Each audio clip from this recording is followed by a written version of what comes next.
कारवार जिल्ह्यातल्या येलापूर तालुक्यात यूपी राष्ट्रीय महामार्ग 63 अरेबैल घाटात गुल्हापूर लागीच आज पहाटे एका ट्रकाचा भीषण अपघात घडलो आणि या अपघातात 10पेक्षा अधिक जण मृत्यू पावल्याची माहिती समोर येतात. तसेच 16पेक्षा अधिक जण हे गंभीर जखमी असतात अशी माहिती सध्या समोर येली असतात.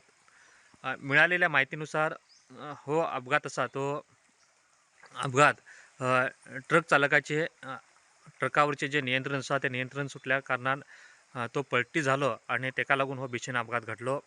ही ट्रक असा ती हावेरी हांगासरल्यान 40 व्यापारी आणि त्यांचो जो भाजीपाला असा तो भाजीपालो भरून घेऊन कुमटा हांगासर येवपाक लागले. त्या वेळाचेर अरेबैल घाटात येयल्यानंतर चालकाचे नियंत्रण सुटल्या कारणान हो ट्रक असा तो पलटी झालो आणि तेज्यात हे मृत पावले असतात. ह्या मृत पावल्यांका आणि जी जखमी असतात त्यांका सध्या येल्लापूर हांगासरल्या सरकारी आरोग्य केंद्रात दाखल केले असतात. मृतांचो आकडो असा तो वाडपाची शक्यता सध्या वर्तवली जात असतात. पुरवठा खातीर प्रमोद फोंडे.